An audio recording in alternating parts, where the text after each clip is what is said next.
Kisah Cinta Raden Sancaka, episode ke-9.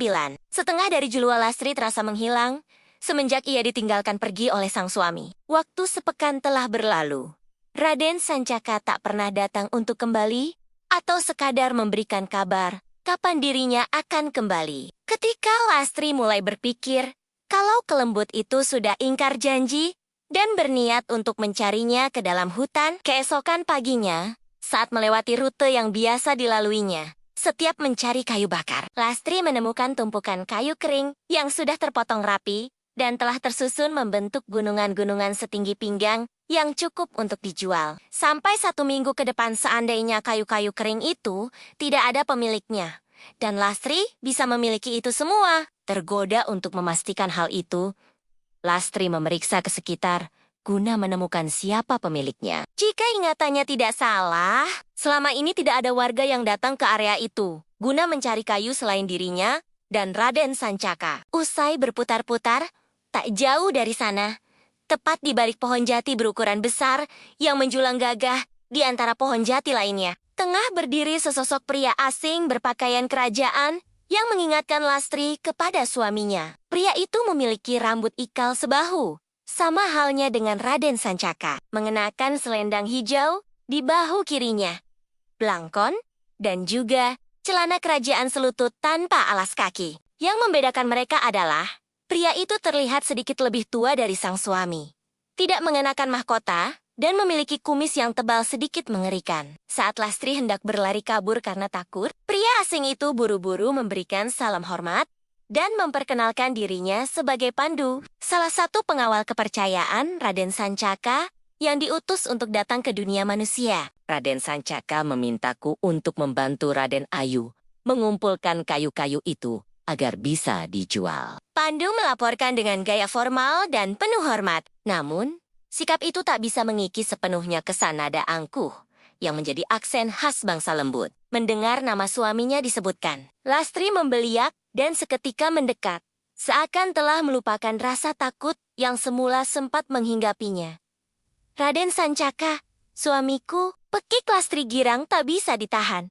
Lantas, di mana dia sekarang? Mengapa dia tidak kunjung datang menemuiku seperti janjinya? Pandu kembali menghormat sebagaimana ia berbicara kepada sang ratu. Dibutuhkan energi besar untuk bisa melintasi gerbang antara dua dunia. Dalam kondisinya yang belum sepenuhnya pulih, Raden sudah cukup kehabisan energi saat kembali menyeberang kemarin. Saat ini, beliau masih terbaring lemah di istana. Hati Lastri mencelos mendengar kabar tak terduga itu. Rasa senang yang sejenak lalu menghinggapinya seketika pudar, digantikan rasa cemas akan kondisi sang suami. Apa dia akan pulih lagi seperti sedia kala? Kalian bangsa abadi dan memiliki pengetahuan lebih banyak ketimbang kami bangsa manusia. Tidak adakah yang bisa kalian lakukan untuk membantu menyembuhkannya? Pandu menggeleng tak kalah puas. Ilmu Raden sebenarnya cukup tinggi. Menyeberangi 2 dunia bukanlah masalah baginya. Seandainya saja Raden tidak terluka sebelumnya. Sayangnya, Raden telah terluka oleh mustika paku bumi. Mustika itu adalah kelemahan bangsa kami. Tidak terkecuali Raden Sancaka yang memiliki kesaktian tinggi sekalipun. Benda itu melemahkan seluruh kemampuannya dalam sekejap. Jika saja bukan Raden, dia pastilah sudah hancur menjadi serpihan debu. Jadi Raden hanya akan dibiarkan terluka seperti itu tanpa bisa mendapatkan pengobatan. Lastri masih tak terima. Raden akan pulih seiring berjalannya waktu. Tidak ada obat yang benar-benar bisa membantunya, kecuali dari dalam diri Raden sendiri. Sampai kapan? Lastri memburu, namun Pandu hanya bisa menggeleng pasrah penuh sesal, sebab dirinya sendiri tak tahu akan sampai kapan kekuatan rajanya bisa kembali lagi. Patriotonity 9, 08, Nov 25 jam, 1:24 menit. Aku tidak tahu. Yang pasti sampai saat itu tiba, Raden tidak akan bisa menyeberang ke sini dan menemui Nyimas Ayu. Karena itulah, aku yang akan membantu mengumpulkan kayu bakar untuk Nyimas Ayu jual mulai sekarang. Lastri kecewa, tetapi tak ada yang bisa dilakukannya selain ikut pasrah, selayaknya Pandu. Setidaknya, Raden Sancaka masih mengirimkan utusan untuk membantu sekaligus menemaninya setiap hari di hutan guna mencari kayu bakar. Dengan begitu, Lastri juga tidak akan merasa ditinggalkan begitu saja. Dan urung mencari sang Raden lebih dalam ke dalam hutan. 1 minggu kembali berlalu. Dengan begitu lambat dirasakan Lastri. Setelah semenjak 3 hari kemarin, Lastri merasa tubuhnya mulai kurang sehat dan mencoba untuk bertahan sebisa mungkin. Hari ini, dia akhirnya benar-benar tidak bisa bangun dari tempat tidurnya. Lastri tidak berhenti muntah. Dan P3 refnya juga terus terasa mual. Sehingga ia tidak lagi datang ke hutan sejak 2 hari lalu. Ketika putri tetangganya datang untuk memastikan kabarnya, yang terlihat menyapu halaman selama 3 hari, Lastri meminta tolong kepada gadis 15 tahun itu untuk memanggilkan tukang becak dan meminta untuk diantarkan ke bidan desa. Bu Lastri ini tidak sakit, tetapi sedang hamil. Bidan pertengahan 30-an itu menyampaikannya dengan tatap ragu dan bingung. Betapa tidak, seluruh warga desa tahu. Lastri adalah seorang janda yang telah lama ditinggal mati oleh suaminya. Jangan-jangan bidan desa. Lastri sendiri pun tak kalah kaget mendengar pernyataan yang mengejutkan itu. Hamil?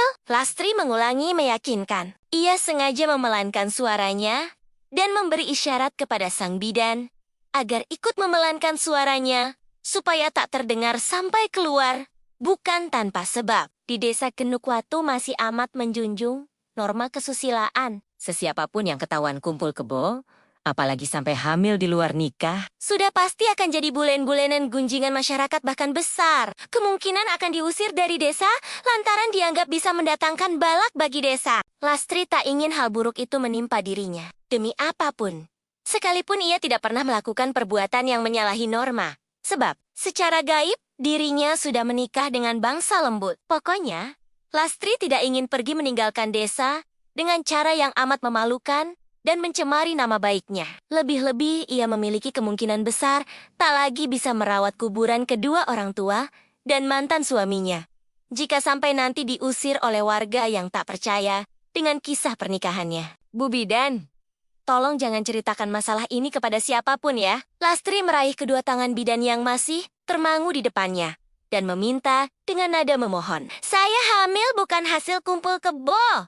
Saya memiliki suami. Saya sudah menikah dengan Raden Sancaka, salah satu penguasa Alas Wiwitan. Meski bidan tidak menunjukkan ketidakpercayaannya secara terang-terangan, tetapi dari senyumnya yang setingga-setingga dan anggukan yang tidak begitu antusias, telah cukup menjelaskan kalau dirinya sama sekali tidak percaya dengan apapun yang barusan dikatakan Lastri. Sementara itu, di Istana Wiwitan, Pandu yang kembali melaporkan jika dirinya tidak melihat kedatangan Lastri ke hutan kepada sang Raden, telah berhasil membuat raja mudanya itu beranjak duduk. Setelah berhari-hari kemarin, ia hanya sanggup untuk berbaring lemah. Kenapa kamu tidak melihat dan mendatangi langsung ke rumahnya? Bagaimana jika terjadi sesuatu yang buruk terhadapnya? Sembari menahan sakit di dada, Raden Sancaka menuntut dengan nada kecewa. Maafkan saya, Raden. Saya tidak berani meninggalkan hutan, sebab belum mendapatkan izin dari Raden. Kalau begitu, sekarang juga cepat kamu datang ke rumahnya. Dan pastikan sendiri apa yang sebenarnya terjadi pada istriku. Jangan kembali sebelum kamu mendapatkan kepastian itu. Sendiko dawuh, Raden. Pandu memberikan hormat sebelum pergi bersama dengan satu rekannya untuk datang menemui Lastri. Dukung channel ini ya. Sanggamara 99.